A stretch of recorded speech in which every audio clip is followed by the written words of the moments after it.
యేసుక్రీస్తు వారి యొక్క పరిశుద్ధమైన ఉన్నతమైన నామాన్ని బట్టి ఉదయకాల సమయంలో మరొకసారి దేవుని యొక్క వాక్యాన్ని మనందరం కలిసి ఆయన్ని స్తుతించుటకు, ఆయన ఆరాధించుటకు, ఆయన గొప్ప నామాన్ని మహిమపరచుటకు దేవుడు మనందరికీ ఇచ్చినటువంటి గొప్ప కృపను బట్టి దేవుని నామాన్ని మహిమపరుస్తున్నాను. ఉదయకాల సమయంలో మరి దేవుని వాక్యాన్ని ధ్యానించుటకు ఈ పరిశుద్ధమైన ఆదివారం దినమున మనందరం కలిసి దేవుని సన్నిధిలో మన వాక్యాన్ని మరి అర్థం చేసుకోవాలంటే పరిశుద్ధాత్మ దేవుడు మనకు సహాయం చేయాలి. కాబట్టి మనంతా కలిసి ప్రార్థన చేసుకుందాం. దేవుని సన్నిధిలో ప్రేమ కలిగిన మా పరలోకపు తండ్రి, పరిశుద్ధుడు అని దేవా, నీ పరిశుద్ధమైన గొప్ప ఉన్నతమైన శ్రేష్టమైన నామాన్ని బట్టి ఉదయకాల సమయంలో మీ సన్నిధిని బట్టి నీకు స్తోత్రాలు. మీరు మాతో మాట్లాడండి. మీరు మాట్లాడితే నాయన తండ్రి లాజరు బయటకు వచ్చాడు. మీరు మాట్లాడితే నాయన అద్భుతాలు జరిగాయి. మీరు మాట్లాడితే ఆశ్చర్యకరములు జరిగాయి. మీ మాట మాత్రం సెలవిస్తే నా కుమారుడు స్వస్థపరచబడతాడు అన్నప్పుడు తండ్రి నీ మాట ద్వారా స్వస్థత విడుదల కలిగింది. ఆ విధంగా ఈ ఉదయకాలం నాయన ఎంతమంది అయితే నాయన వాక్యాన్ని వింటున్నారో వారి జీవితాల్లో మీ ఆత్మీయ నేత్రాలు తెరిచి మీ ఆత్మతో బలపరిచి స్థిరపరచమని యేసు నామమున ప్రార్థించి వేడుకుంటున్నాము తండ్రి. Amen, amen, amen. Praise the Lord. దేవుని యొక్క గొప్ప కృపను బట్టి మరొకసారి ఆదివారం దినాన మరి మనమంతా దేవుని సన్నిధిలో ఉన్నామంటే దేవుని యొక్క ఉచితమైన కృప దేవుని నామాన్ని గణపరుద్దాము. హల్లెలూయా, హల్లెలూయా, హల్లెలూయా. మరి దేవుడు మనని జ్ఞాపకం చేసుకొని ఈ కరోనా సమయంలో కూడా ఆయన వాక్యాన్ని వినుటకు, ఆయన వాక్యాన్ని మనందరం ఇంట్లో ఉండి మరి ధ్యానించుకొని మన జీవితాలకు అనువదించుకుంటూ దేవుడు మనకి ఇచ్చిన గొప్ప కృపను బట్టి దేవుని నామాన్ని స్తుతిస్తున్నాను, దేవుని నామాన్ని మహిమపరుస్తున్నాను.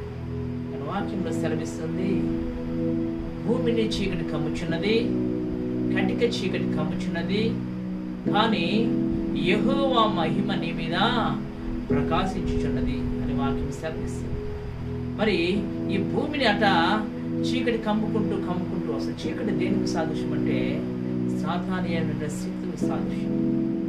మరి భూమిని చీకటి కమ్ముతున్నప్పటికీ మరి యెహోవా మహిమ అట ఆయన పిల్లల మీద ప్రవహిస్తుందని జ్ఞాపకం చేసుకుంది. మరి నీ ఆత్మీయ జీవితంలో, నీ ప్రార్థన జీవితంలో, నీ విశ్వాస జీవితంలో కూడా దేవుడు మాట్లాడుతుంది. ఉదయకాలం నా సహోదరుడా, ఆయన ముఖ కాంతి నీ మీద ప్రసరింపజేయబోతున్నాడు దేవుడు. ఎందుకంటే నీ పక్కన 1000 మంది పడిపోయినా నీ కుడి పక్కన 10,000 మంది కొన్న అపాయం వాటి నీ వద్దకు రాదు అంటాడు దేవుడు. హల్లెలూయా. మరి భూమి మీద మనం ఉన్నామంటే వాక్యం అంటుంది, నువ్వు భూమి మీద ఉన్నంత దినము నీ జీవితము దేవుని యొక్క హస్తంలో ఉంది. నీ యొక్క జీవితము నీటి బుడగ వంటిది, నీటి ఆవిరి వంటిది, గడ్డి పువ్వు వంటిది. వాక్యం చెప్తుంది. అయినా సరే వాక్యంలో సేవించినటువంటి వాక్యాన్ని బట్టి నీ ముదిమి వచ్చే వరకు నిన్ను శంకలు ఎత్తుకొని నడిపిస్తున్న వాగ్దానం చేస్తున్న దేవుడు మనతో పాటు. హల్లెలూయా. ఈ యొక్క ఉదయకాల సమయంలో మరి యేసు ప్రభు వారట మరి ఒకసారి ప్రయాణం చేస్తూ వెళ్తున్నప్పుడు ఆకలి కొనిండట. హల్లెలూయా. మరి మార్కు రాసిన సువార్తలు గమనించినట్లయితే మరి 11వ అధ్యాయము 12వ వచనం నుంచి మనం ధ్యానించినట్లయితే ఈ వాక్య భాగంలో ఏముందంటే యేసు ప్రభు వారు మరి తన పరీక్షల్లో వెళ్తున్నప్పుడు మరి ఆయన ఆకలి కొనింటాడు. ఆకలి కొన్నప్పుడు ఒక అంజూరపు చెట్టు కనబడింది యేసు ప్రభు వారికి. అంజూరపు చెట్టును చూసినట్లయితే దాని మీద అన్ని ఆకులు కనబడ్డాయి, పచ్చటి ఆకులు కనబడ్డాయి. కానీ దాంట్లో ఒక పండు కనబడలేదు. జ్ఞాపకం చేసుకుంది యేసు ప్రభు అట ఆకలి కొని ఆశపడి ఆ యొక్క అంజూరపు చెట్టు దగ్గరికి దాంట్లో ఏమాత్రం ఫలాలు కనిపించలేదు.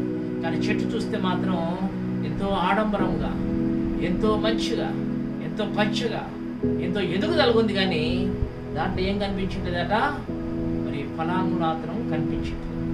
మరి యేసు ప్రభు వారు ఏం చేసిందంటే ఆ సమయంలో ఆ చెట్టుని శపించిందట.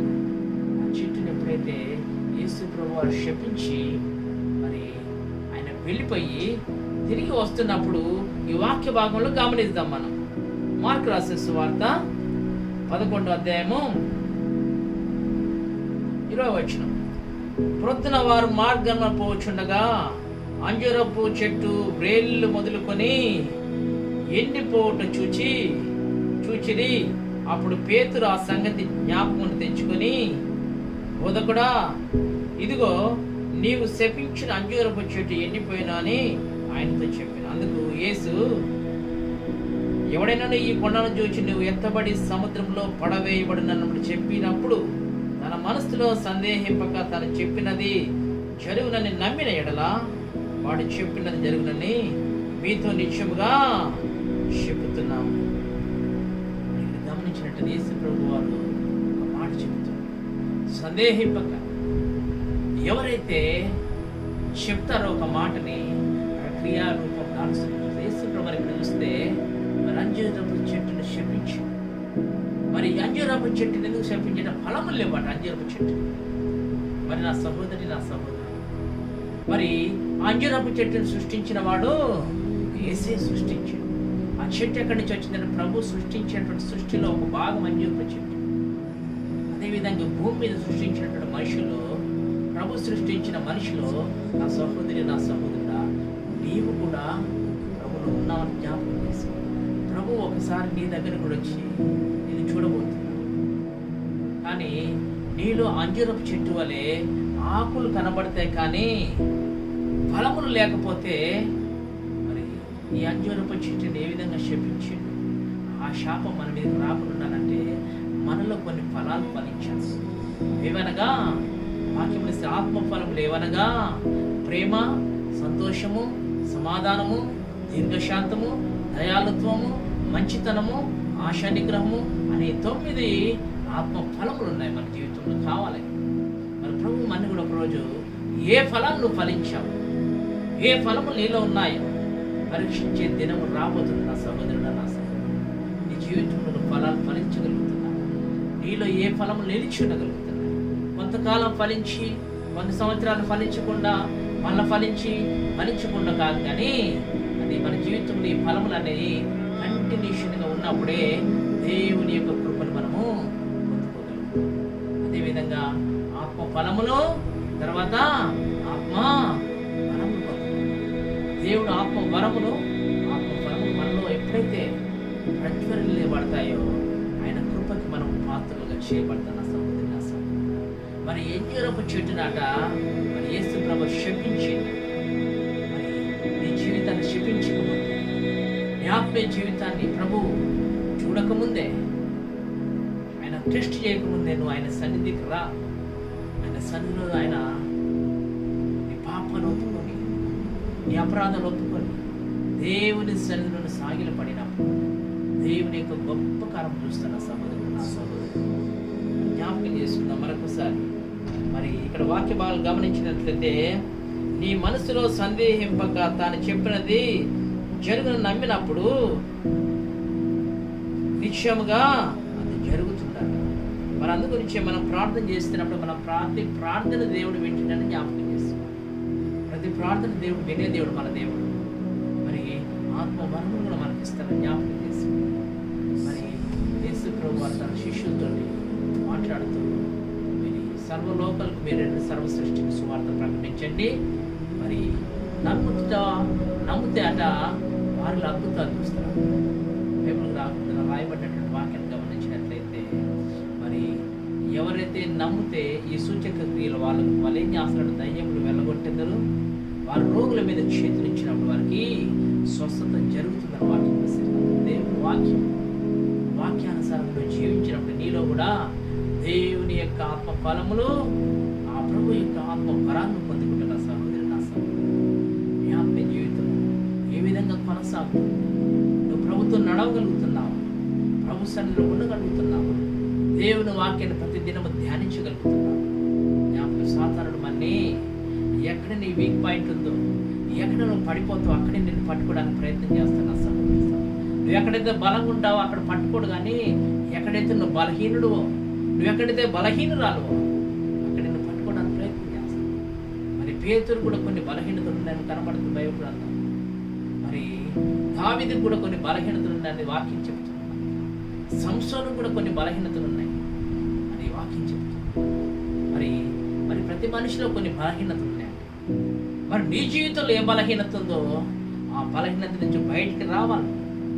బయటికి వచ్చి ప్రభు నందు విశ్వాసము కలిగి, భయభక్తులు కలిగి, నమ్మకం కలిగి ఉన్న వాడికి దేవుడు బలమైన దీవెనిస్తున్నాడు. నా సహోదరి, నా సహోదరుడు, నీ జీవితంలో ప్రభు నందు విశ్వాసం కలిగి, నమ్మకం కలిగి ఉన్నప్పుడు దేవుడి కార్యం చూడగలుగుతావు. సాతాను అప్పుడు నీకు భయపడతానని జ్ఞాపకం చేస్తుంది. నిన్నటి దినాన మరి ఒక కుటుంబాలకు ప్రార్థనకి కరోనా సమయంలో కూడా ప్రార్థనకి పిలిచారు. ఏంటంటే ఆ విషయం ఏంటంటే, మంచిగున్న వ్యక్తి 38 సంవత్సరాలు కలిగినటువంటి వ్యక్తి అట. మరి 4 నెలల క్రితము కరోనా వచ్చే దానికంటే 1 నెల ముందు సడన్గా ఆయన కాళ్ళు చేతులు పని చేయకపోవటం, ఆయన ఏ పని చేసినా సరే నడవలేకపోవటం జరుగుతాం. మరి ఎన్ని హాస్పిటల్స్ తీసుకెళ్ళిన పార్వంచుల నుంచి అనేక హాస్పిటల్ తీసుకెళ్ళి చూపించినా సరే అన్ని నార్మల్ రిపోర్ట్స్. డాక్టర్స్ చూసి మరి ఈ మనిషికి ఉన్నటువంటి ప్రాబ్లం మాకు అర్థం కావట్లేదు, మరి ఏదో చిన్న ప్రాబ్లం ఉందా కానీ అది తేలట్లేదు అని చెప్పి మళ్ళీ పంపించేశారు. మరి వాళ్ళు ఏం చేశారంటే రకరకాల పరిస్థితులను ఆశ్రయించి ఎక్కడికి వెళ్ళి చూపెడితే ఈ మనిషికి చేతబడి శక్తి ప్రభావం ఈ మనిషిలో ఉందని చెప్పినప్పుడు మరి ఒక వ్యక్తి వచ్చాట 40,000 తీసుకుని వెళ్ళిపోయాడు. ఒక వ్యక్తి వచ్చేసి 2 వ్యక్తులు వచ్చేసి అటు చూసి మేమేం చేయలేకని చేతబడి శక్తి కుమారులు ఉంది అని వెళ్ళిపోయాడు. ఇంకొక వ్యక్తి ఏదో తాయితో వచ్చి కట్టి వెళ్ళిపోయాడు. కానీ ఆ కుమారుడికి స్వస్థత లేదు, విడదలేదు. మరొక వృద్ధురాలు ఆ బిడ్డలకి ఫోన్ కాల్ ద్వారా ప్రార్థన చేయించుకున్నప్పుడు ప్రార్థన చేయించుకున్నారు. తర్వాత అయ్యా రాండి అన్నప్పుడు నిన్నటి దినమున ఆ స్థలంకి వెళ్ళినప్పుడు ఆ కుమారుడు బెడ్ మీద ఉండు. పాపం బెడ్ మీదే అన్ని చేయాల్సిన స్థితిలో ఉంది. దేవుని ఉన్నతమైన కృపను పెట్టి ప్రార్థన చేసినప్పుడు ఆ కుమారుడి యొక్క తల్లిలో నుంచి ఆ చీకటి శక్తి బయటకు వచ్చేసి ఆ కుమారులో నుంచి ఉన్నటువంటి సమస్య ఏందో ఆ కుమార్తె చెప్పడం ప్రారంభించింది. జ్ఞాపకం చేసుకున్న చీకటి శక్తి నుంచి కుమారుడు విడుదల కొంచెం పొందుకోవాలి. కాళ్ళు పడిపోయిన కాళ్ళు చిన్నగా పైకి లేపడం ప్రారంభిస్తుంది. మరి ఆ కాళ్ళలో నుంచి ఆ కుమార్తె ఆ కాళ్ళలో ఏ మేకులైతే పెట్టబడ్డాయో, ఈ చేతబడైతే కాళ్ళలో చేతుల్లో నడుములు చేయబడిందో, వెండి సిద్ధేసిందో వాటన్నింటినీ ఆ సహోదరి వెళ్ళి అన్ని రాళ్ళు ప్రభు తెలవదు అసలు అన్నీ ఒక్కొక్కరికి తీస్తాం. కాళ్ళు పట్టుకొని తీస్తాం, చేతులు పట్టుకొని తీసి బయట ఇస్తాం. కారణం ఏంటంటే ఏదైతే పెట్టబడిందో, ఏదైతే ఆ కుమార్తె చేయబడిందో మరి ఆ సాతాను శక్తులు బయటకు తీసిపడేటట్టు గమనిస్తాం. మరి దేవుని ఉచితమైన కృపను పెట్టి ఈరోజు ఆ కుమారుడు కొద్దిగా కాలు కదిలించడం, ఆ కాలు మీద దురద పెట్టడం, స్పర్శల దగ్గర స్పర్శలడం ప్రారంభిస్తుంది. దేవుని స్వస్థత ఆయనలో ప్రారంభం అవుతుందని జ్ఞాపకం చేస్తాం. మరి ఆ కుమార్తెకి అర్ధగంట తర్వాత అమ్మానికి ఏమైంది అన్నప్పుడు అన్కాన్షియస్కి వెళ్ళిపోయింది. అంటే చీకటి ప్రభావం ఆవరించి ఏమైందమ్మా నీకు అన్నప్పుడు, అయ్యా నాకేం గుర్తులేదయ్యా, ఏం జరిగింది నాకు మీరు ప్రార్థన చేసిందని గుర్తుంది, మరి ఇప్పుడు నాకు మెలకు వచ్చిందంట. ఈ మధ్యలో జరిగిపోయిన ఏది అని ఆవిడ గుర్తుంది. అంటే ఒక చీకటి శక్తి, ఒక జాతక శక్తి ఆ కుమార్తెను ఆవరించి ఆ కుమార్తెని లో నుంచి మాట్లాడటం, ఆ కుమారుడు నుంచి చీకటి శక్తి బయటకు వెళ్ళిపోవడం. తల్లి చెప్తుంది, అయ్యా నాన్న నుంచి ఏదో వెళ్తున్నట్టు గమనించానంట. అంటే ఈ భూమి మీద అంటే చీకటి కమ్ముకుంటుంది. నా సహోదరి, నా సహోదరు, నీ జీవితంలో దేవుని సన్నిధితో పాటు ఉన్నప్పుడు నీ పక్కన 1000 మంది పడినా, నీ కుడి పక్కన 10,000 మంది ఉన్నా అపాయం నీ వద్దకు రాదు. ఈ భూమి మీద నీకు ఉన్న విశ్వాసం ద్వారా గొప్ప కార్యములు జరిగించే దేవుడు నీతో పాటు. నీ విశ్వాసమే నిన్ను స్వస్థపరుస్తుంది, నీ విశ్వాసం నిన్ను నడిపిస్తుంది. నీ విశ్వాసం ద్వారా అనేకమైన అద్భుతాలు చూస్తాం. నీకు తెలవకుండానే నీ జీవితాన్ని దేవుడు తన పరిధిలోకి తీసుకెళ్ళి ఆయన ఆత్మతో నిన్ను నింపి, ఆయన కృపతో నింపిన సహోదరుడు, నా సహోదరుడు జీవితంలో నూతన కార్యం జరిగిన పరిశుద్ధాత్మ సహాయం చేయగలుగుతాడు. అంజూరపు చెట్టుని దేవుడు చెప్పించి, నా సహోదరి నీ జీవితంలో ఆత్మఫలములు ఉన్నాయా, నీ జీవితంలో ఆత్మ వరములు ఉన్నాయా జ్ఞాపకం చేస్తుంది. ఆత్మఫలాలు ఫలించాలి. మనం ఆత్మ వరములు పొందుకోవాలి. దేవుని సేవలు ముందుకు వెళ్ళాలి. దేవుడు మన రక్తం ఇచ్చి, తన స్వరక్తం ఇచ్చి మన రక్తం ఇచ్చి కొనుక్కున్నప్పుడు దేవుని యందు భయభక్తులు కలిగి త్రోవలందు నడిచినప్పుడు నువ్వు ధన్యుడిగా మార్చబడు. ఆకు వాడక తన కాలమందు ఫలించి చెట్టు వల్ల ఉంటావు. నువ్వు చేయనుదంతా కూడా సఫలమవుతుంది. అందుకని నువ్వు చేస్తే ఎన్ని ప్రయత్నాలు చేసిన కొన్ని సఫలం కావు. కారణం ఏంటంటే దేవుడితో నువ్వు నడవట్లేదు, దేవుని సన్నిధి ఆరంభించాను, ఆయన ఫలాన్ని పండించట్లేదు. అందు గురించి నా సహోదరి, నా సహోదరు, ఉదయం కాలం పరిశుద్ధంగా దేవుడితో మాట్లాడుతుంటే ఆత్మ ఫలములు ఫలించాలా, ఆత్మ వరములు పొందుకోవాలి. యేసు ప్రభువు ఆ చెట్టును శపించినట్టు అది అగ్ని ఆరదు, పొరుగు చావు, ఏడుపును పండ్లు కొరకటం ఉంటుంది. భయంకరమైన స్థలం నా సహోదరి. ఆ స్థలంలోకి వెళ్ళిపోవడం దేవుడి చిత్తం కనుకండి.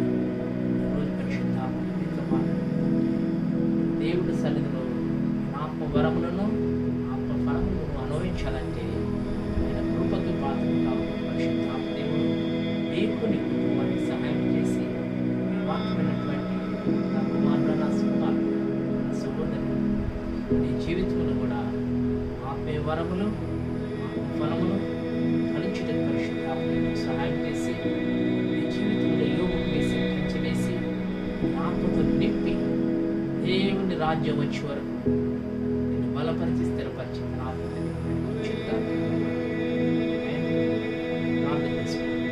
ప్రేమ కలిగిన మా పరలోకపు తండ్రి, పరిశుద్ధుడైన దేవా, ఈ ఉదయకాల ఎందరైతే వాక్యాన్ని విన్నారో వారి జీవితంలో ఆత్మ ఫలములు, ఆత్మ వరములు పొందుకుంటూ మీరు సహాయం చేయండి. ప్రతి విధమైన చీకటి శక్తులు, అంధకార శక్తులు, అపవిత్రాత్మలు, చాతపడే శక్తులు, మంత్ర శక్తులు ఎవరైతే బాధపడుతున్నారో వారికి విడిపించండి, వారిని స్వస్థపరచండి. వాక్యాన్ని వింటుండగానే దాన్ని కూడా స్వస్థత కాలం జరుగును గాక, విడుదల కాలం జరుగును గాక. మీ కృప, మీ ప్రేమ, మీ సన్నిధిని వాక్యం తన గురించి బలపరచమని, సకల దీవెన సకల ఆశీర్వాదంతో బిడ్డను దీవించమని యేసునామమున ప్రార్థించుచున్నాము తండ్రి. ఆమేన్, ఆమేన్, ఆమేన్. మన తండ్రి దేవుని ప్రేమయు మన యేసుక్రీస్తు వారి కృపయు పరిశుద్ధాత్మ కరుణ సహవాసం మీకును మీ కుటుంబానికి తోడుగా ఉండి ఈ పరిశుద్ధమైన ఆదివారమున గొప్ప అద్భుతాలు మీ జీవితాంతము జరిగించబడి దేవుని రాజ్యంకు వెళ్ళు వరకు తన ఆత్మతో నడిపించి బలపరచుగా